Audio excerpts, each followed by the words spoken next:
A comunidade Narrações Imersivas acaba de chegar. Torne-se membro e tenha acesso a todos os nossos livros, sem interrupções ou propagandas. E em formato de MP3, ouça diretamente da nossa plataforma no Hotmart. Por menos de uma Coca-Cola por mês, você assina nossa comunidade e apoia diretamente nosso trabalho. Não perca mais tempo e venha curtir mais uma forma de ouvir Narrações Imersivas. Link para assinar a comunidade na descrição ou no primeiro comentário fixado. Fique agora com mais um episódio imersivo.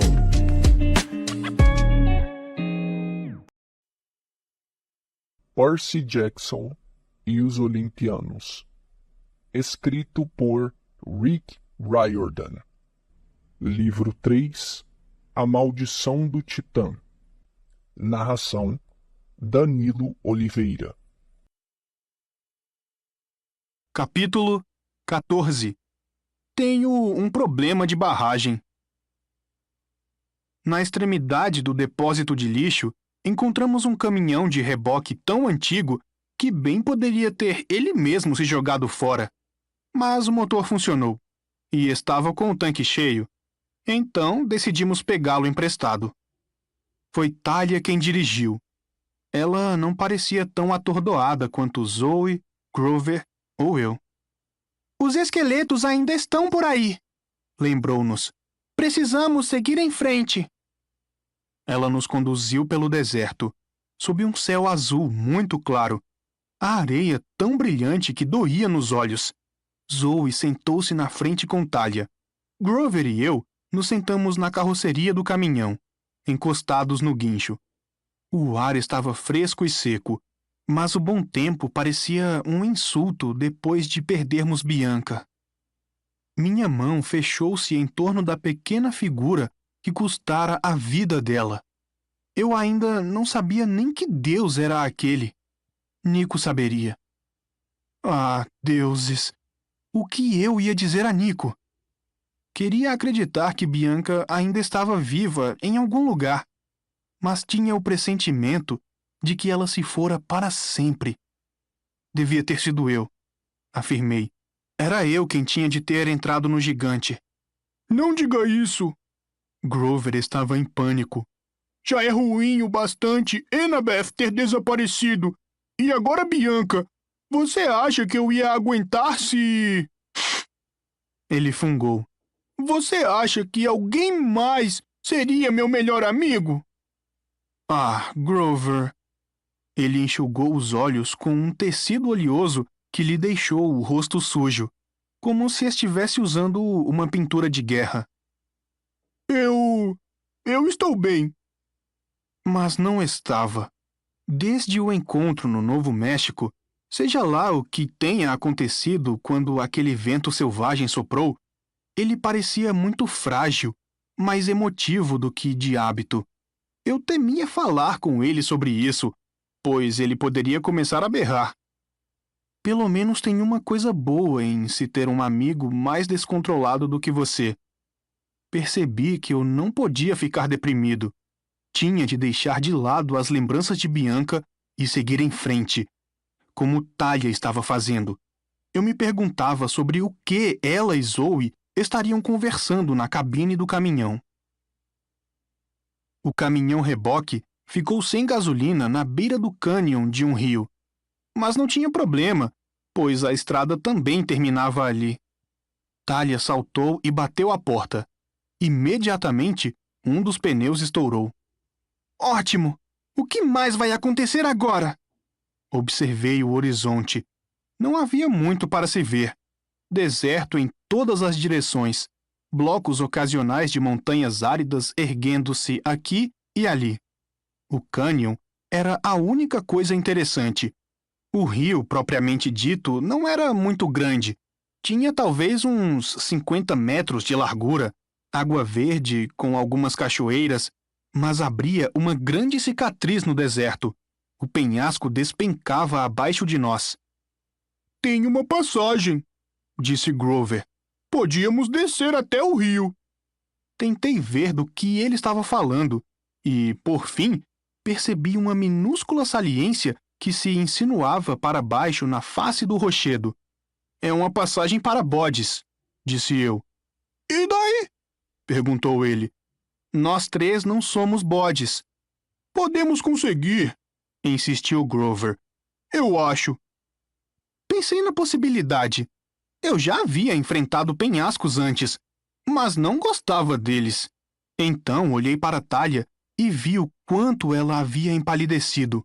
O problema dela era a altura. Ela nunca conseguiria. Não, disse eu. Eu.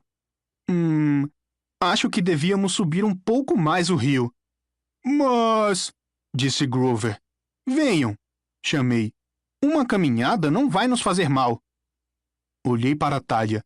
Seus olhos disseram um rápido obrigada.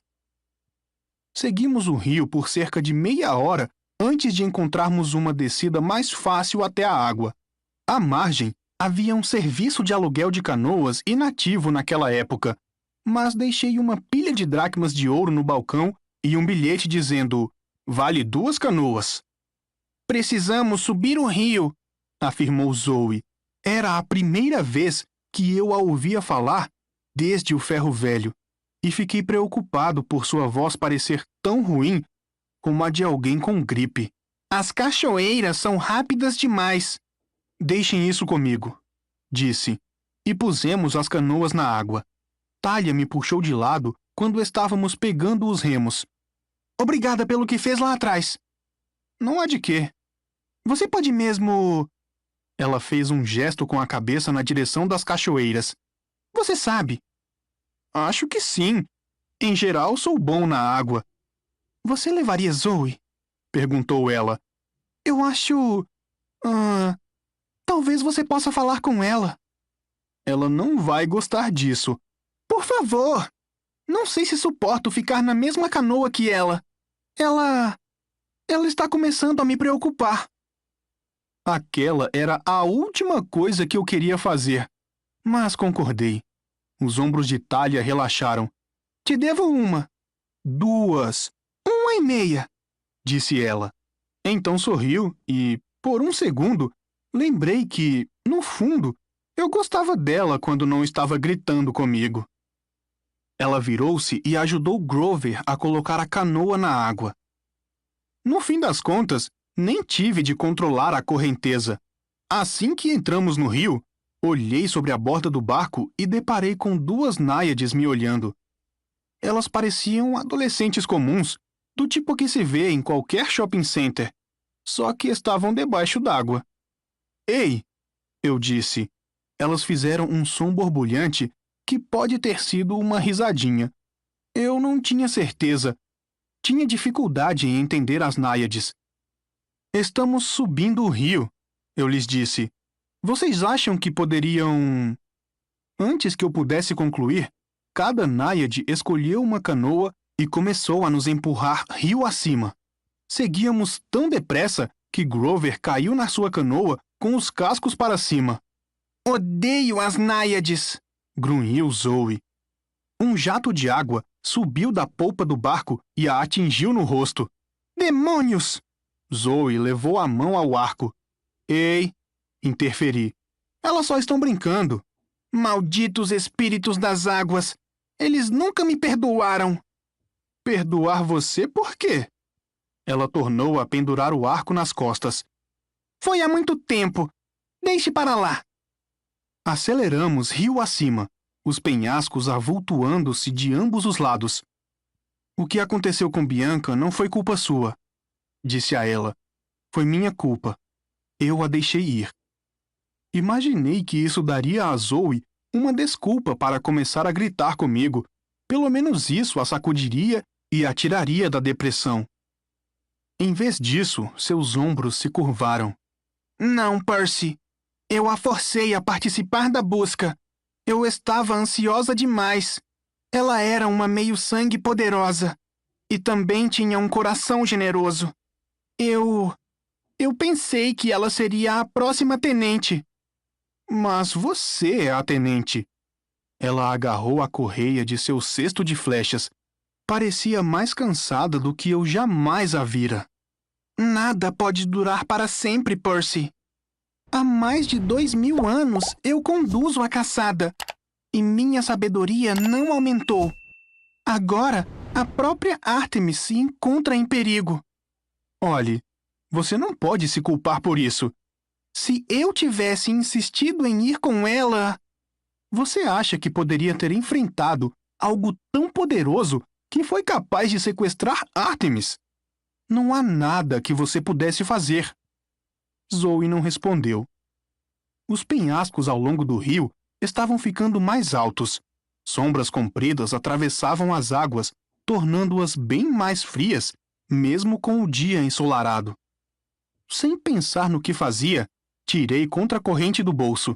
Zoe olhou para a caneta e sua expressão era de dor. Você fez isto, disse eu. Quem contou a vós? Tive um sonho a esse respeito. Ela me estudou. Eu tinha certeza de que Zoe ia me chamar de louco, mas ela limitou-se a dar um suspiro. Foi um presente. E um erro. Quem era o herói? Perguntei. Zoe sacudiu a cabeça. Não me façais pronunciar o nome dele. Eu jurei nunca o dizer novamente. Você age como se eu o conhecesse. Tenho certeza de que conheceis, herói. Vocês, garotos, não querem ser todos como ele? Sua voz era tão amarga que decidi não perguntar o que ela queria dizer. Baixei os olhos para a contracorrente e, pela primeira vez, me perguntei se ela não seria amaldiçoada. Sua mãe era uma deusa das águas? Perguntei. Sim, Pleione. Ela teve 5 filhas, minhas irmãs e eu, as Hespérides.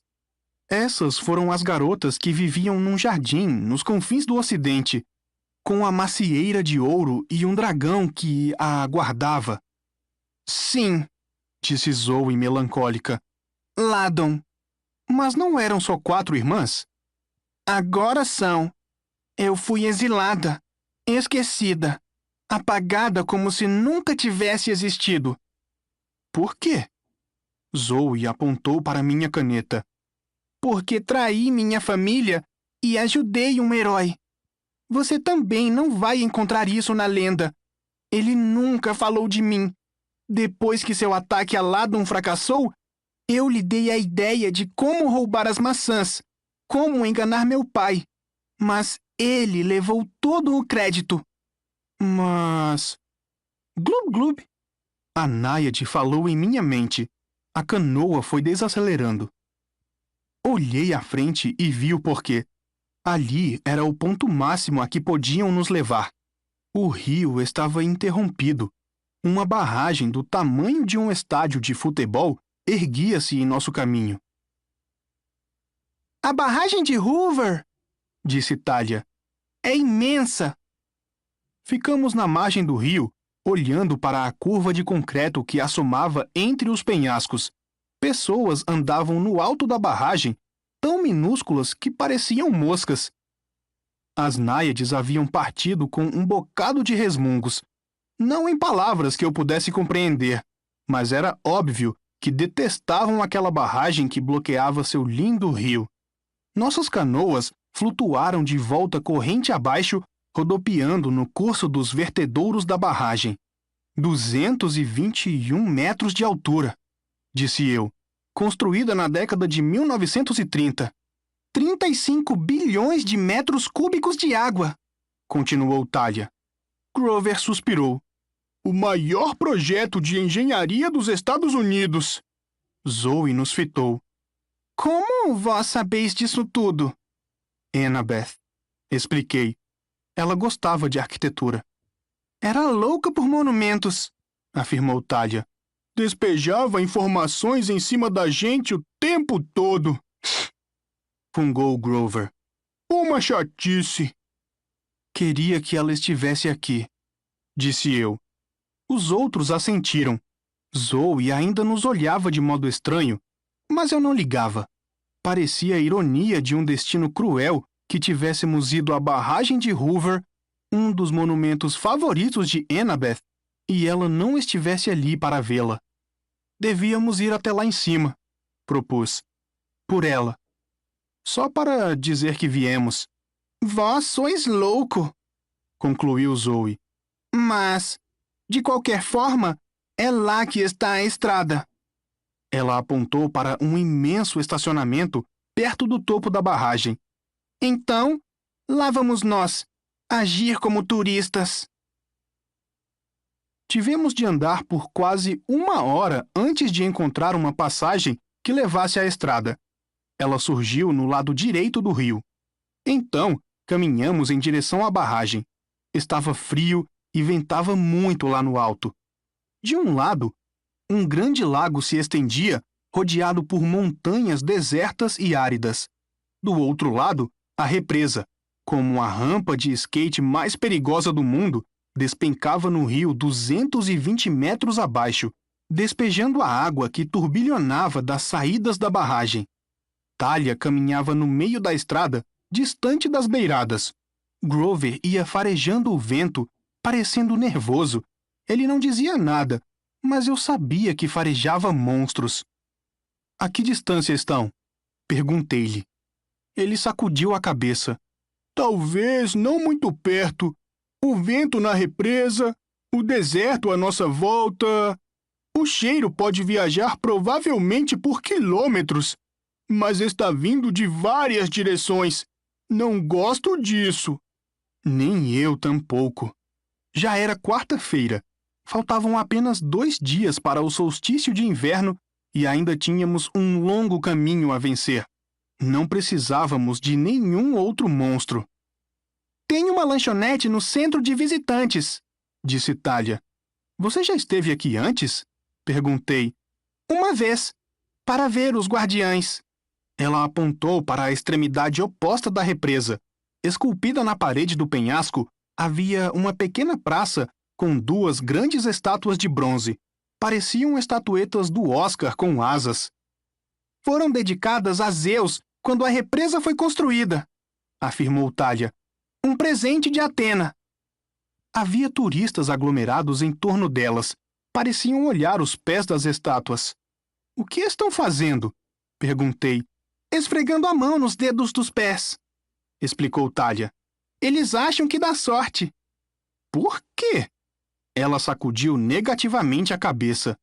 Os mortais têm ideias malucas.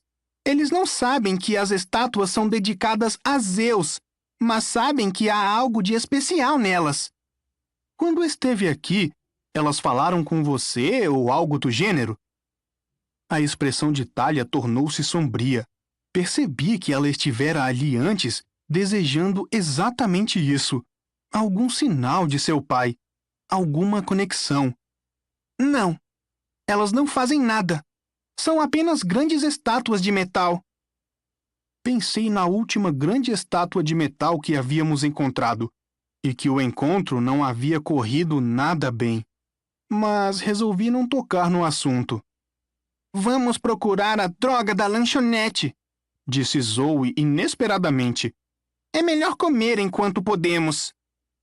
Grover abriu um sorriso diante da expressão que não combinava com Zoe. A droga da lanchonete? Zoe piscou. Sim. O que isso tem de engraçado?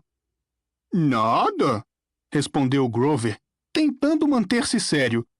Umas drogas de batatas fritas cairiam bem. Até Talia sorriu. E eu preciso usar a droga do banheiro. Talvez fosse o fato de estarmos tão cansados e emocionalmente esgotados, mas comecei a rir, e Talia e Grover me acompanharam, enquanto Zoe se limitava a nos olhar. Não estou entendendo. Eu quero beber da droga da fonte de água, disse Grover. E... Talia tentava recuperar o fôlego. Eu quero comprar uma droga de camiseta. Eu ria sem parar, e provavelmente teria continuado a rir o dia todo se não tivesse ouvido um barulho. Mu! O riso desmanchou-se no meu rosto. Perguntei-me se aquele barulho seria somente na minha cabeça, mas Grover também havia parado de rir. Ele olhava ao redor, confuso. Isso que eu vi foi uma vaca? Uma droga de vaca? riu Talia. Não, disse Grover. Estou falando sério. Zoe apurou os ouvidos. Não estou ouvindo nada. Talia me observava. Percy, você está bem? Sim, respondi. Vocês vão em frente. Eu vou em seguida. Qual o problema? Perguntou Grover. Nada, disse eu. Eu só preciso de 1 minuto para pensar. Eles hesitaram, mas acho que eu devia estar com uma expressão aborrecida, pois acabaram entrando no centro de visitantes sem mim. Assim que se foram, corri até a extremidade norte da barragem e olhei para baixo. Mu! Ela estava uns 10 metros abaixo, no lago, mas eu podia vê-la claramente. Minha amiga do Estreito de Long Island, Bessie, a vaca-serpente. Olhei à volta. Havia grupos de crianças correndo ao longo da barragem. Muitos idosos, algumas famílias, mas ninguém parecia prestar atenção em Bessie. O que está fazendo aqui? Perguntei a ela. Mu! Sua voz tinha um tom de urgência, como se ela estivesse tentando me avisar sobre alguma coisa. Como chegou aqui? Perguntei. Estávamos a milhares de quilômetros de Long Island, centenas de quilômetros distantes do litoral. Não havia como ela ter nadado até ali. E, no entanto, lá estava ela. Bessie nadou em círculo e bateu a cabeça contra a lateral da represa. Mu! Queria que eu fosse com ela. Estava me dizendo que me apressasse. Não posso, disse eu. Meus amigos estão lá dentro. Ela me olhou com os olhos castanhos e tristes. Então emitiu mais um mu urgente. Deu um salto mortal e desapareceu na água. Hesitei. Alguma coisa estava errada. Ela estava tentando me dizer isso. Pensei em saltar sobre a lateral da barragem e segui-la. Mas então meus músculos enrijeceram. Os pelos no meu braço se eriçaram. Olhei para a estrada da barragem, no sentido leste, e vi 2 homens caminhando lentamente na minha direção. Eles usavam trajes de tecido cinza camuflado que tremulavam sobre corpos esqueletais. Passaram por um grupo de crianças empurrando-as. Ei! Gritou um garoto, e um dos guerreiros voltou-se para ele, seu rosto transformando-se momentaneamente em uma caveira. Ah! Gritou o garoto, e todo o grupo recuou. Corri para o centro de visitantes. Eu estava quase na escada quando ouvi pneus cantarem. No lado oeste da represa, uma van preta deu uma guinada, parando no meio da estrada e quase atropelando alguns idosos. As portas da van se abriram e mais guerreiros esqueletos saltaram. Eu estava cercado. Subi a escada em disparada e passei pela entrada do museu. O segurança no detector de metais gritou: Ei, garoto! Mas eu não parei. Atravessei correndo a área das exposições e me escondi atrás de um grupo de turistas. Procurei meus amigos, mas não os via em lugar nenhum. Onde ficava a droga da lanchonete? Pare! Gritou o cara do detector de metais.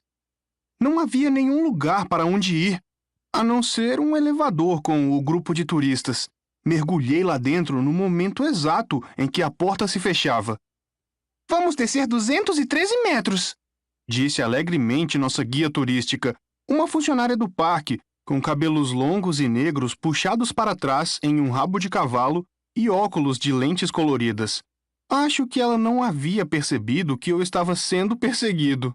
Não se preocupem, senhoras e senhores. O elevador raramente quebra. Ele vai para a lanchonete? Perguntei a ela.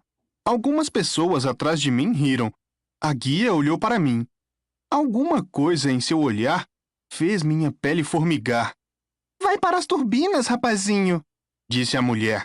Você não estava ouvindo minha fascinante exposição lá em cima? Claro. A represa tem outra saída? É um beco sem saída, disse um turista atrás de mim. Pelo amor de Deus, a única saída é o outro elevador. As portas se abriram. Siga em frente, pessoal, disse-nos a guia. outro funcionário espera por vocês no fim do corredor.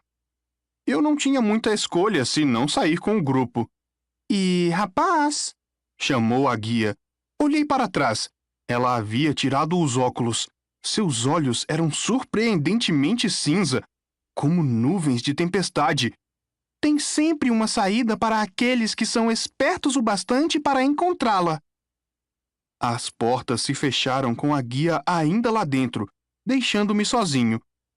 Antes que eu pudesse pensar muito na mulher do elevador, um tlim veio do outro canto.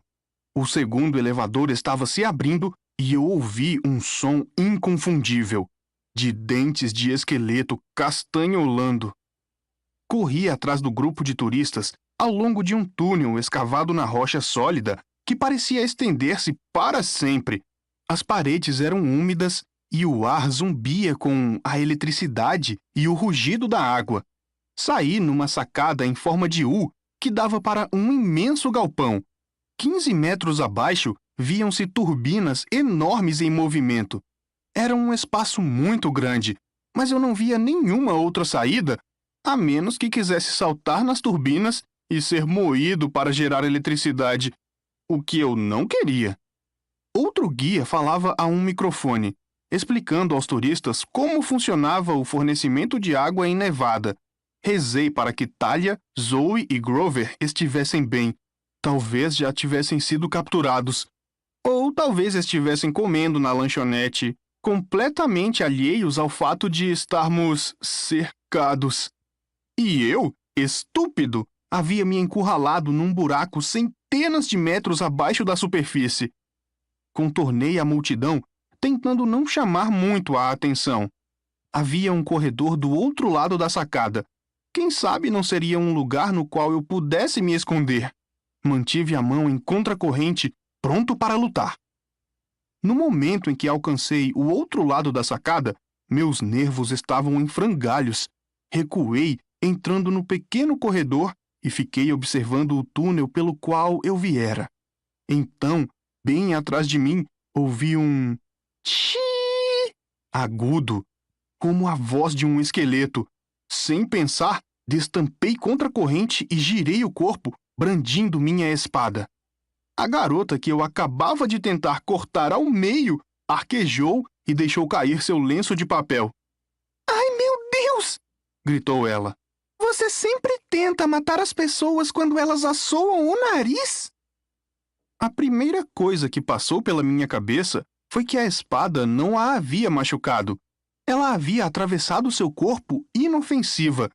"Você é mortal." Ela me olhou incrédula. "O que quer dizer com isso? É claro que sou mortal. Como foi que você conseguiu passar essa espada pela segurança?" "Não passei." "Espere, você pode ver que é uma espada?" A garota revirou os olhos, que eram verdes, como os meus. Tinha cabelos castanho-avermelhados, ondulados, e seu nariz também era vermelho, como se estivesse gripada.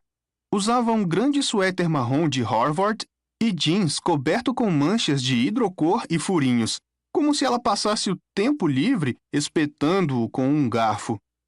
"Bem, ou é uma espada, ou o maior palito de dentes do mundo", replicou ela. "E por que ela não me machucou?" "Bem, não que eu esteja me queixando. Quem é você? E, uau! O que é isto que você está usando?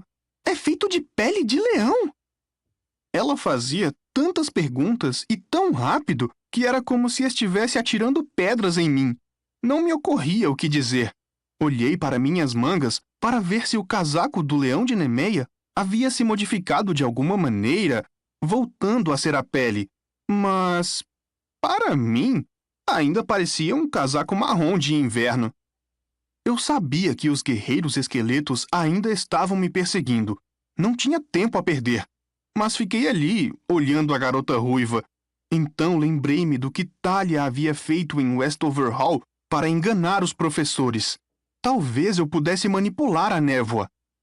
Concentrei-me intensamente e estalei os dedos.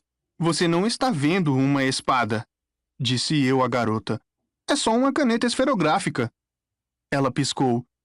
Não. É uma espada, seu maluco! Quem é você? Perguntei. Ela bufou indignada. Rachel Elizabeth Dare. Agora, você vai responder às minhas perguntas ou eu devo gritar chamando a segurança? Não, disse eu. Isto é, estou com um pouco de pressa. Estou numa encrenca. Com pressa ou numa encrenca?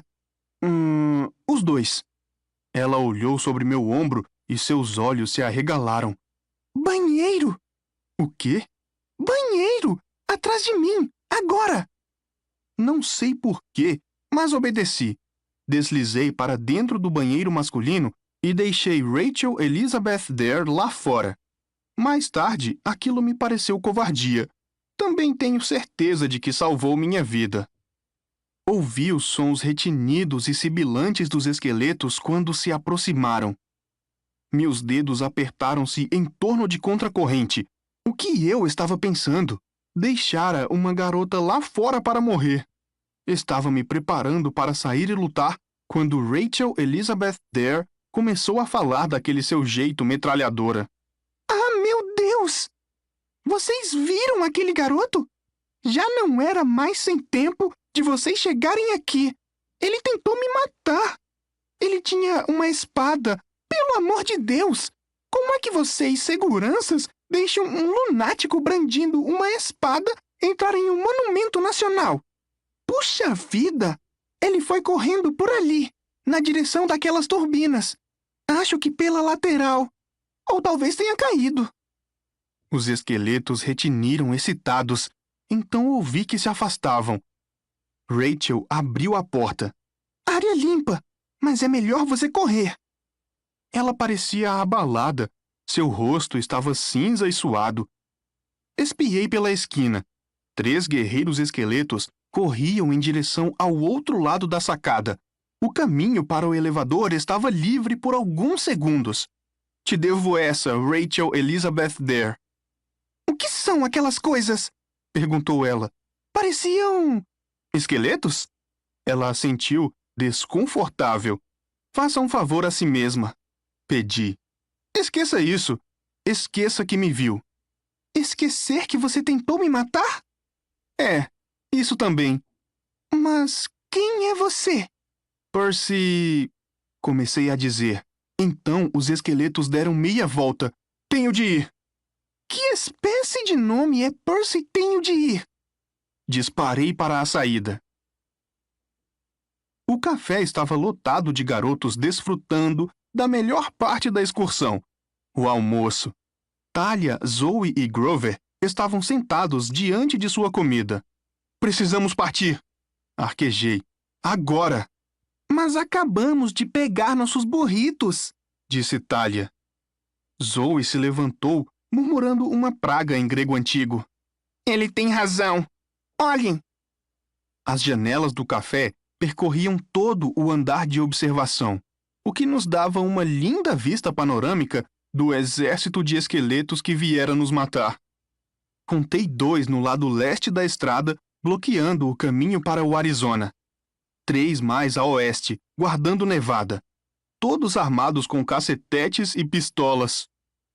Mas nosso problema imediato estava bem mais perto. Os 3 guerreiros esqueletos que estavam me caçando na sala das turbinas surgiram na escada. Eles me viram do outro lado da cafeteria e bateram os dentes. Elevador! Disse Grover. Corremos naquela direção, mas as portas se abriram com um agradável tlim e 3 outros guerreiros saíram dali. Isso dava conta de todos os guerreiros, menos o que Bianca havia feito em chamas no Novo México. Estávamos completamente cercados. Então, Grover teve uma ideia brilhante, tipicamente de Grover. Guerra de burritos! Gritou ele e atirou seu guacamole grande no esqueleto mais perto. Bem, se você nunca foi atingido por um burrito voador, considere-se uma pessoa de sorte. Em termos de projéteis letais, está lado a lado com as granadas e as bolas de canhão. O almoço de Grover acertou o esqueleto e arrancou-lhe o crânio de cima dos ombros. Não tenho muita certeza do que os outros garotos no café viram, mas piraram e começaram a jogar seus burritos e pacotes de batata frita e refrigerantes uns nos outros, rindo e gritando. Os esqueletos tentavam fazer mira com as armas, mas era inútil. Corpos, bebidas e comida voavam por toda parte. No meio do caos, Talia e eu atacamos os 2 esqueletos na escada e os lançamos voando para a mesa de temperos. Então, todos corremos escada abaixo, grandes guacamoles passando zumbindo por nossos ouvidos. "E agora?" perguntou o Grover quando chegamos ao lado de fora. Eu não tinha resposta. Os guerreiros na estrada se aproximavam de ambas as direções. Atravessamos a rua correndo até o pavilhão com as estátuas de bronze aladas. Mas isso só serviu para nos encurralar de costas para a montanha. Os esqueletos adiantaram-se, formando uma meia-lua à nossa volta. Seus irmãos do café vinham correndo para se juntar a eles. Um deles ainda estava colocando o crânio sobre os ombros. Outro estava coberto de ketchup e mostarda. 2 outros tinham burritos cravados em suas costelas. E não pareciam nada felizes com isso. Puxaram os cacetetes e avançaram. 4 contra 11, murmurou Zoe. E eles não podem morrer. Foi um prazer viver aventuras com vocês, disse Grover com a voz trêmula. Alguma coisa brilhante, vista pelo canto dos olhos, atraiu minha atenção. Olhei para trás, para os pés das estátuas. Puxa! Exclamei. Os dedos delas são mesmo brilhantes. Percy! Disse Talia. Isso não é hora! Mas eu não conseguia deixar de olhar os 2 gigantes de bronze, com asas altas e afiadas, como abridores de carta. Eles estavam escurecidos pelo tempo, exceto pelos dedos dos pés, que brilhavam como moedas novas de tanto as pessoas os esfregarem em busca de boa sorte. Boa sorte. A bênção de Zeus. Pensei na guia turística no elevador. Os olhos cinza e o sorriso. O que foi que ela dissera? Tem sempre uma saída para aqueles que são espertos o bastante para encontrá-la. Talia, disse eu, reze para o seu pai. Ela me fuzilou com os olhos. Ele nunca responde. Só desta vez. Implorei. Peço ajuda. Eu acho que as estátuas podem nos trazer alguma sorte. 6 esqueletos ergueram as armas. Os outros 5 adiantaram-se com seus cacetetes. 15 metros de distância. 12 metros. Peça! Gritei. Não, disse Talia. Ele não vai me responder. Agora é diferente. Quem diz? Hesitei. Atena, eu acho. Talia fez uma careta, como se estivesse certa de que eu havia enlouquecido. Tente! Implorou Grover. Talia fechou os olhos. Seus lábios moveram-se numa prece silenciosa. Eu fiz minha própria prece para a mãe de Annabeth, esperando que fosse mesmo ela naquele elevador. Que ela estivesse tentando nos ajudar a salvar sua filha. E nada aconteceu. Os esqueletos aproximavam-se. Ergui contra a corrente para me defender. Talia ergueu seu escudo. Zoe empurrou Grover para trás dela e mirou uma flecha na cabeça de um esqueleto. Uma sombra caiu sobre mim. Pensei que talvez fosse a sombra da morte. Então, percebi que era a sombra de uma enorme asa. Os esqueletos ergueram os olhos tarde demais. Um lampejo de bronze. E todos os 5 com os cacetetes foram varridos do caminho. Os outros esqueletos abriram fogo. Levantei meu casaco de leão em busca de proteção, mas não precisei dele. Os anjos de bronze se interpuseram entre nós e dobraram as asas como escudos. As balas repicavam nelas como a chuva em um teto de zinco. Ambos os anjos abriram as asas como se fosse um golpe de espada, e os esqueletos atravessaram a rua voando. Cara, como é bom ficar de pé! Disse o primeiro anjo. Sua voz soava metálica e enferrujada, como se ele não tivesse bebido nada desde que fora feito. Olhe só para os dedos dos meus pés, disse o outro. Santo Zeus! O que esses turistas pensam? Por mais atônito que eu estivesse com os anjos, estava mais preocupado com os esqueletos. Alguns deles se levantavam novamente, remontando-se, as mãos ossudas procurando suas armas. Encrenca! Gritei. Tire-nos daqui! Gritou Thalia. Os dois anjos baixaram os olhos para ela. Filha de Zeus? Sim. Será que você pode dizer por favor, senhorita filha de Zeus? Perguntou um dos anjos. Por favor. Os anjos se entreolharam e deram de ombros. Até que nos esticar um pouco seria bom, decidiu um deles. E então, um deles agarrou Thalia e a mim, o outro pegou Zoe e Grover, e voamos acima da represa e do rio, os guerreiros esqueletos encolhendo até tornarem-se minúsculos pontos abaixo de nós. O som de seus disparos ecoando nas encostas das montanhas.